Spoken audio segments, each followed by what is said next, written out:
My parents funded my brother's business and new house while I struggled in college. Then I discovered they'd been taking money from our old joint account, so I cut them off and took legal action. So I'm 32, married to my wife Grace, who's 31. We've been together for 6 years, working hard to build a decent life for ourselves. We've got a modest apartment, both of us holding down jobs, paying bills, and all that good stuff. Nothing flashy, but we're comfortable, and that's all I ever really wanted. Well, all I ever wanted until I realized just how messed up my family dynamic was. Here's the thing, I'm the older child, and then there's my younger brother Liam, who's 29. Growing up, we had the usual sibling rivalry stuff. He was the annoying little brother. I was the one who had to play the responsible older kid role. But even then, I could tell something was different in the way our parents treated us. It wasn't in-your-face favoritism, but it was there quietly like an unspoken rule in the house. At first, I didn't mind. I figured, hey, every family's got their quirks, right? So I did what I was supposed to do. Went to school, got decent grades, graduated, went to college, and worked part-time jobs to pay my way through. I didn't expect my parents to cover my college expenses or anything. I mean, it would have been nice, but I wasn't holding my breath. My parents were never rolling in money, but we got by, and I'd always been independent. I've been used to handling things on my own, so working and studying was just normal to me. Now, Liam, he took a different path. College wasn't his thing, and he wasn't shy about saying so. I don't judge him for that. College isn't for everyone, right? But he kind of drifted through his early 20s without much of a plan. While I was stressing over assignments, balancing work, and trying to keep my head above water financially, Liam was, well, let's just say he was figuring things out. No part-time jobs, no real structure, just him and his dreams. Around 24, Liam decides he wants to open a restaurant. No experience, no real plan. Just this idea that he'd be his own boss and make it big in the food industry. The surprising part? My parents, who've always been super careful with money, suddenly decided to back him. Not just a little either. They somehow managed to pull together $50,000 to help him launch this restaurant. Now here's where it gets wild. Not only did they give him 50 grand for the restaurant, but they also handed him the down payment for a house that same year. I didn't even know they were capable of putting that kind of money together. It wasn't some mansion or anything, but it was a decent little place. Meanwhile, I'm still paying off student loans, working my ass off, and renting a small apartment. I didn't even find out about this right away. They didn't make a big announcement like, oh, hey, Alex, by the way, we're giving your brother a boatload of cash. Nope. I found out when Liam casually mentioned it during a family dinner. He was talking about the renovations he was planning for his new place, how excited he was to be his own boss, and how great it was that mom and dad believed in him. I just sat there trying to process it all.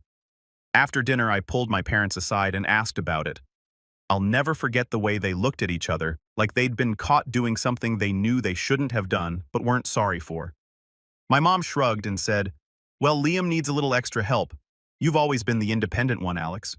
We knew you'd be fine on your own. I was stunned. I couldn't believe what I was hearing. They just handed over tens of thousands of dollars to Liam. No questions asked, but when I was scraping by in college, working 2 jobs, they didn't offer a single dime. It wasn't just about the money, though, that stung too. It was the realization that in their eyes I didn't need help because I was fine. Apparently my success or struggle didn't even register as something worth supporting. So I asked them flat out, did it ever cross your minds to offer me any help when I was in school, working nonstop just to make it by? My dad gave this dismissive look and said, you've always been driven, Alex. You didn't need our help. Liam just doesn't have that same drive. And that was it. End of conversation. I was floored. I felt like they just shrugged off years of my hard work, of me trying to be the responsible one they always expected me to be. Suddenly, it all felt so pointless. They were always going to see Liam as the one who needed help, the one who needed a little boost, while I'd always be the one expected to make it on my own. After that, I started pulling back. I didn't visit as much, stopped calling them as often. Every time I did see them, it was like this reminder that I was somehow less in their eyes. Not less successful, just less deserving of their attention and support. They didn't seem to notice my absence at first. They'd still call and update me on Liam's restaurant, ask if I'd seen his new place, talk about how proud they were of him. It was always about Liam. When Grace and I got engaged, we kept it small. We posted some photos on social media, and that's how my parents found out. I know that might seem harsh, but honestly, they hadn't been much of a part of my life for years. Why would I suddenly bring them into this major moment? They texted me after they saw the photos saying they were disappointed that I hadn't told them personally that they felt excluded, but they didn't even bother to congratulate me. The irony hit hard. They were upset I hadn't told them about my wedding yet. I was expected to be happy for Liam getting a business and a house on their dime. I finally decided it was time to speak up. I sent them a text laying it all out, how their treatment over the years had made me feel like an afterthought. I told them it wasn't about the money. It was about how they'd chosen to support him in every way possible while leaving me to fend for myself. I don't know what I was expecting, but it definitely wasn't the response I got. My mom called me ungrateful, saying I was holding a grudge over nothing, while my dad told me to grow up and stop making everything about me. Apparently to them, my whole life has just been some minor detail not worth their support or interest. So here I am, questioning everything. Is it so unreasonable to want a little acknowledgement, a little support for once I've tried to make peace with it? But it's hard to just let it go, and every conversation with them just reminds me of how little I apparently matter. All right? So after I'd finally told my parents how I felt about the whole favoring Liam situation, I thought maybe, just maybe, they'd get it. I figured they'd at least take a step back, maybe try to see things from my point of view. I wasn't looking for an apology or anything dramatic, just a little bit of acknowledgement, but that's not what happened. A few days later, my mom called me. I thought maybe it was her way of reaching out to make things right, so I picked up. But right from the start, I could tell that wasn't why she was calling. The conversation kicked off with her saying, "I'm disappointed in you, Alex." That was her opener. No, how are you? No, let's talk just straight up disappointment. She didn't waste any time letting me know that she thought I was being selfish and childish for even bringing up my issues with how they treated me compared to Liam. She was saying things like, "Family is supposed to be supportive of each other, Alex. You're acting like you're above that." I tried to stay calm, really tried, but hearing her throw those words around was infuriating. I told her again that it wasn't just about the money they gave Liam. It was about how they'd been willing to support him in every way imaginable while I'd been left to figure everything out on my own. It was like they never even saw me struggling through college, balancing work and all of that. Meanwhile, they'd handed Liam a business and a house without him lifting a finger. But she wasn't hearing it. She kept saying that I was holding a grudge over something that wasn't that big of a deal. According to her, I should just be happy that Liam was doing well and that our family was successful because of him. She even said, "You've always been so driven, Alex. You didn't need our help." But Liam, he needed that support to get going. That's when I lost it a little. I asked her straight up, "Why did you never think I needed help too? Why is it so hard for you to just admit that you've always favored Liam even when I was struggling?" I could hear her getting frustrated, like she was tired of explaining the same thing over and over, and that's when she hit me with the line that really got under my skin. "You're just jealous of your brother," she said. "I don't know why you're so bitter about his success. You should be proud of him." Jealous. I was stunned. I'd opened up about how left out and unsupported I felt, and her takeaway was that I was jealous of my little brother. I told her, "Mom, this isn't about jealousy. It's about feeling like I'm nothing more than an afterthought to you guys. I'm not angry that Liam is successful. I'm angry that you think he's worth supporting, and I'm not." She didn't like that. Her tone got sharper, and she said something along the lines of, "Well, we did the best we could for both of you. And if you're too blind to see that, then I don't know what else to say." That's when I realized there was no point in trying to get through to her. My parents had already made up their minds about who I was in their story. I was the independent one, the capable one, the one who didn't need anything from them, and they were sticking to that version of events no matter what I said. So I ended the call, but it didn't stop there. Later that night, my dad decided to chime in with his own 2 cents via text. He sent me this long message about how I was overreacting, and that it was ridiculous to let something as small as a financial favor to Liam ruin the family bond. He went on about how family is more important than petty grievances and how I needed to mature and let it go. He even said that I was self-centered for making them feel bad about helping their son succeed.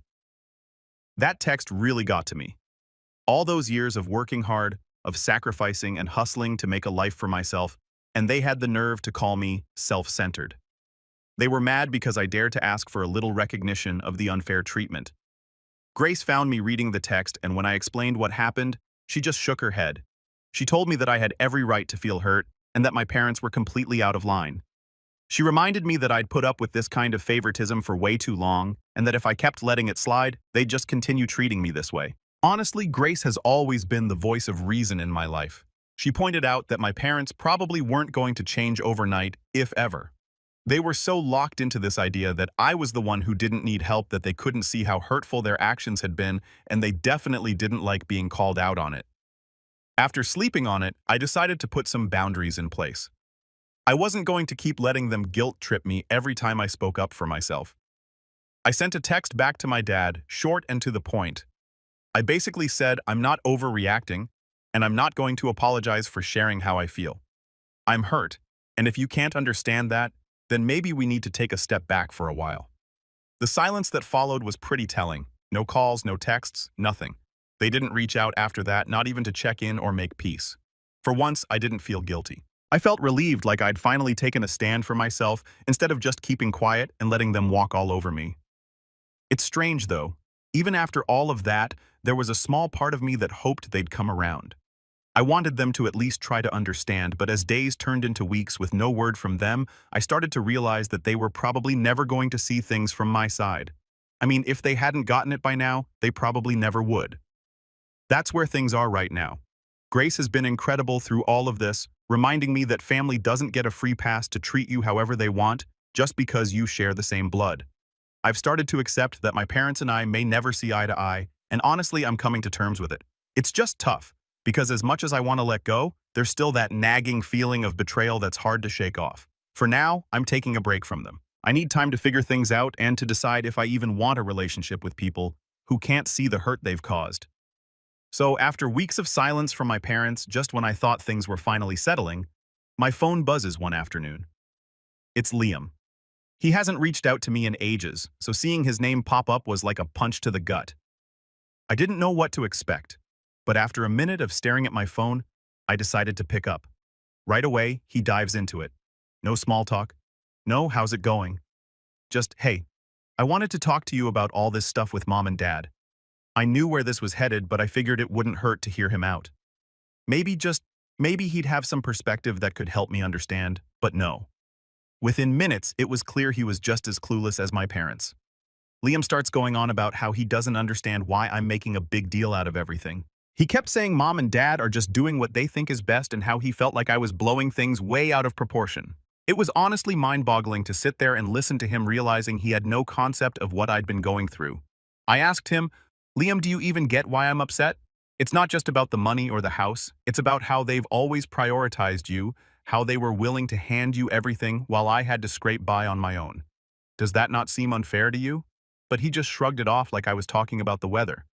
Well, you always seemed fine, he said, like that explained everything. You've always been the one who has it together. I don't know what you want from them or me. The conversation was going nowhere fast, but I kept pushing. I told him how hurt I was, how for years I'd felt like the backup kid they only paid attention to when it was convenient. I was hoping something might click for him, that he'd at least acknowledge it was messed up, but instead he hit me with, look, they just helped me out a little because I needed it more. It's not like I asked for it. A little help. This guy got a business and a house, and he calls that a little help. I almost laughed. It was like talking to someone who had lived a completely different life than me, like he'd grown up with different parents or something, but I guess in a way he did. Liam had parents who coddled him, who supported him financially and emotionally whenever he needed it. I had parents who expected me to figure it all out by myself. When I tried to explain this, he got defensive, saying things like, but you turned out fine, didn't you? And they probably thought you didn't need their help. At that point, it became clear that he wasn't going to get it. He honestly believed that, because I'd managed to scrape by it, somehow justified everything. It was like he couldn't wrap his head around the idea that just because I turned out fine didn't mean the road to get here wasn't hell. Then he dropped this gem. I didn't ask them to give me money or buy me a house. They offered, so what was I supposed to do? Say no? He said it like I was somehow the unreasonable one for being upset about something he couldn't control. It was honestly exhausting. I told him, Liam, it's not about you asking for it. It's about the fact that they offered it to you without even considering that I might need a little help too. That's what hurts. But he just brushed it off, saying, well, you're the older brother, Alex. You're supposed to have it together. That was the last straw. I couldn't believe he actually thought that way. I mean, maybe my parents had trained him to see things that way, but it didn't make it any less frustrating. At that point, I knew continuing the conversation was pointless. He wasn't going to see things from my perspective, and he was just going to keep defending our parents and his right to accept their help. I told him, you know what, Liam? I don't expect you to understand. You got lucky. You were their priority, and you're right. You don't have to apologize for that, but don't expect me to sit around and pretend like it's fair either. I'm done trying to explain myself to people who don't want to understand. There was a pause, and then he said, I just don't get why you're so bitter about it."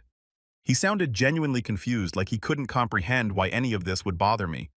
I didn't have the energy to keep explaining, so I just ended the call. There was no point dragging it out any longer.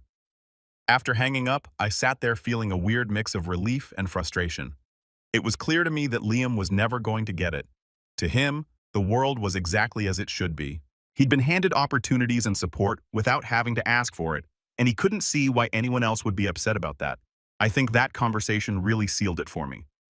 Up until that point, there was a small part of me that hoped maybe someone in my family would understand where I was coming from, but after talking to Liam, I realized that they were all wrapped up in this narrative they'd built about me, the strong, independent son who didn't need anything. They decided I was fine on my own, so that was that. Grace came home later and found me sitting on the couch, clearly still fuming. She didn't even have to ask. She just sat down beside me and listened while I vented. I told her every frustrating detail, from how Liam thought I was overreacting to how he genuinely believed I should just be happy that he'd been given so much support. She let me talk it out, and then she said something that really hit home. She told me maybe it's time to let go of the idea that they'll ever understand Alex. You've done everything you can to make your side clear, and if they're not willing to see it, that's on them, not you. She was right, of course. I'd been holding on to this hope that if I just explained it well enough, if I just laid it out in a way that made sense, my family would finally understand. But the truth was, they didn't want to understand. They were comfortable with their version of events, where I was the strong one, and Liam was the one who needed them. Changing that story would mean admitting they'd made mistakes, and I knew now that they weren't willing to do that. That night, I decided I needed some real distance from all of them, not just a break, but actual space to live my life without their constant judgments and guilt trips hanging over me. It was tough to accept, but I knew it was the only way I was going to find any peace. For the first time in a while, I felt like I was finally taking control of the situation. I was done chasing their approval or hoping they'd magically change. If they wanted to keep living in their little world where I was fine and Liam was the one who needed them, then fine. They could have that world. I just didn't need to be a part of it. So after that last conversation with Liam, I was ready to step back from the whole family situation. I was exhausted from explaining myself to people who just weren't going to get it, and honestly, I thought I'd made that clear enough in my last text to my parents, but apparently they didn't get the hint. About a week later, I got this massive email from my dad. He starts off by saying that he's disappointed in how I'm handling things, and goes on this long-winded rant about how family is everything and that I'm ruining our bond by holding a grudge. It was paragraph after paragraph of this guilt-trippy nonsense about how I'm being immature and how I need to grow up and move on. I couldn't believe it. He didn't even acknowledge anything I'd said in my last message. It was like he was talking at me, not to me. There was no attempt to understand my perspective or even a hint of regret for how things had gone down. It was just a long lecture about how I was overreacting and making life harder for everyone. I stared at that email for a while, debating if it was even worth replying. Part of me wanted to fire back with everything I'd been holding in, but I knew it'd just be more wasted energy. I'd already laid it out for them, told them exactly how hurt I felt, how their actions over the years had made me feel like I didn't matter. They'd ignored all of that and decided to spin it as me being ungrateful or jealous, so I just left it on read and didn't respond. Grace found me later that day, and she could tell something was up. I showed her the email, and she just shook her head, saying, "You don't owe them a response, you know." And she was right. I didn't. But there was this part of me that felt bad, like somehow by not answering, I was the one being difficult. It's weird how family guilt sticks with you even when you know you're in the right, but I held firm. I didn't reply. I told myself that if they wanted a relationship with me, they'd have to acknowledge my feelings and actually try to understand where I was coming from. Until then, I wasn't going to keep bending over backward to make them feel better about their choices. It wasn't fair to me, and I was done compromising my mental health to keep the peace. Of course, my silence didn't go over well. A few days later, I get a call from my mom. I almost didn't pick up, but a small part of me hoped she might actually be reaching out to talk, not to lecture. Spoiler alert, I was wrong. She starts off calm, almost sweet, which threw me off because that's not her usual style when she's upset. But then after a minute or two, she drops the act and launches into this whole speech about how I'm tearing the family apart and how my stubbornness is causing everyone's stress. She kept saying we just want things to go back to how they were, as if that was a real solution. I told her, going back to how things were is exactly the problem. I don't want to keep pretending everything's fine while you and Dad keep acting like Liam is the only one who matters. I reminded her that I'd spent years dealing with this favoritism, and I was finally standing up for myself, and instead of understanding, they were making me out to be the villain. But she kept going on about how family isn't supposed to be fair, and how sometimes we just need to put our differences aside. She even threw in, "We're getting older, Alex. Do you really want things to be like this for the rest of our lives?" It was pure guilt tripping, and I could see exactly what she was doing, but it didn't make it any less effective. As much as I hated to admit it, her words got to me. I don't want things to be like this forever, but I also don't want to keep putting up with their crap just to make things look okay. So I told her, if you want things to get better, then actually listen to what I'm saying. Acknowledge that you've hurt me and that the way you've treated Liam and me isn't fair.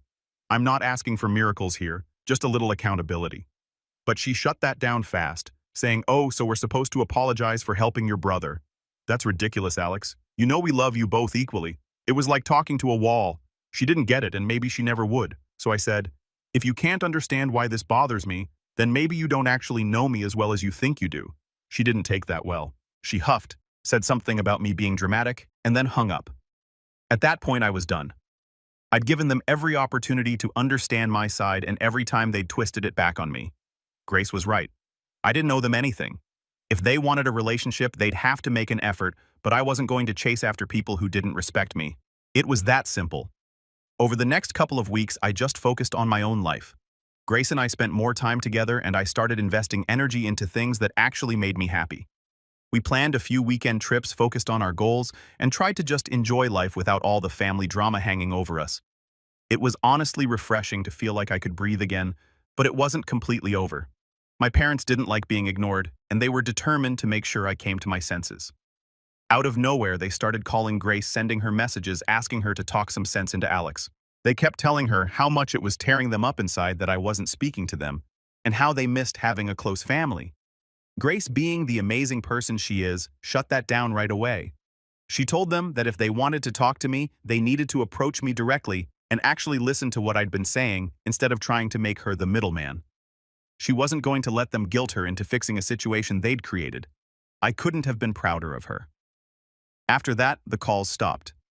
I think they finally realized that I wasn't going to budge, and that Grace wasn't going to play their game either. It was quiet for a while, and I actually felt some peace for the first time in months. I knew they weren't happy with me, but honestly, I didn't care anymore. I was done bending over backward to keep a family bond that only seemed to matter when it was convenient for them. Looking back, it's crazy how long I put up with all of this just because they're family. I'd been taught my whole life that family was everything, that no matter what you stick together, but now I was seeing things differently. Family might be important, sure, but it doesn't mean sacrificing your own happiness to keep the peace. It doesn't mean letting people walk all over you just because they're related to you. For the first time, I felt like I was actually standing up for myself, and it felt good. It wasn't easy, and there were definitely moments where I felt guilty, like I was doing something wrong, but Grace kept reminding me that this was about protecting my own well-being, not about making them happy.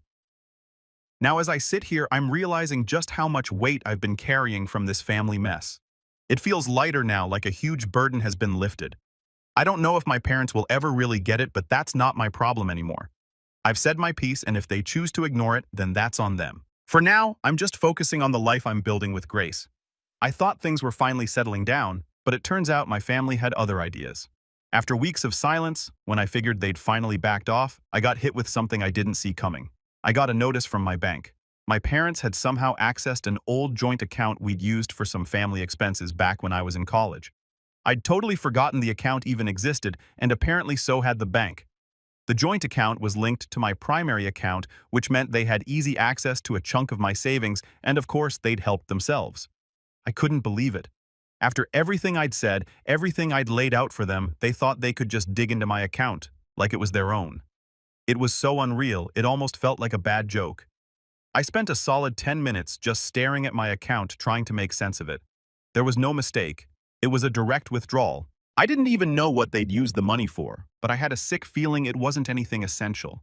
I wanted to give them the benefit of the doubt, but it was hard knowing their track record. Grace walked in as I was sitting there, and she knew immediately that something was wrong.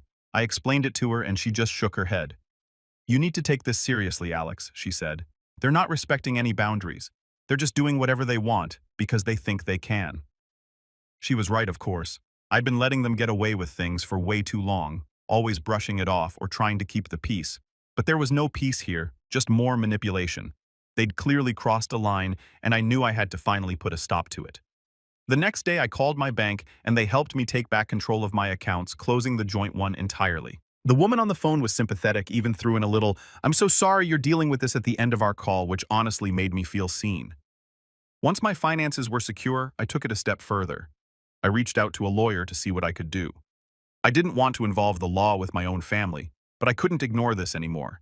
I needed some way to protect myself. The lawyer, who was about my age and didn't give me any judgy vibes, laid it all out. She told me that technically what they did could be considered theft. I almost laughed at how ridiculous it sounded, theft and my parents in the same sentence, but it was the reality. She suggested that I could file a claim to recover the money and even issue a formal warning to prevent them from doing anything like this again. The lawyer's calm professionalism helped ground me. It was all business to her, no drama, and for once it felt like I had a solid plan. I decided to go through with it. I filed a claim to get my money back, and I had my lawyer draft a letter warning my parents to stay out of my finances. I didn't want this to escalate, but I also couldn't let them keep walking all over me. Grace supported my decision completely, and honestly, that made a huge difference. Having her in my corner kept me from backing down, kept me from letting that lingering guilt push me into just letting it go. About a week later, I got the money back from the bank, but it was far from over. My parents didn't take kindly to getting a legal letter from their ungrateful son, as they put it. My mom called, practically yelling into the phone, accusing me of betraying the family. She kept throwing around phrases like, "We are your parents. We raised you, and this is how you repay us." I stayed calm. I told her, this isn't about repayment. This is about boundaries. You crossed the line and I have to protect myself. She wouldn't hear it. She went on and on about how I was tearing the family apart and how all they wanted was to help me and my brother stay close, but I'd had enough. I told her, if you really cared about our family, you'd listen to what I'm saying instead of trying to make me feel guilty for setting boundaries. You and Dad have never respected my independence, and I'm done letting it slide. I could tell she wasn't expecting me to stand my ground like that. There was this pause, and then she said, "Fine. If that's how you feel, maybe it's better if we don't talk for a while," and just like that, she hung up. I sat there, phone still in my hand, feeling a strange mix of relief and sadness. It's tough to describe. I was sad because deep down, I'd always wanted my parents to understand me, to see me as an adult who deserved their respect, but at the same time, I felt a weight lift off my shoulders. For the first time, I wasn't backing down, wasn't compromising my own happiness for theirs. After that call, I decided to take some time away from them entirely.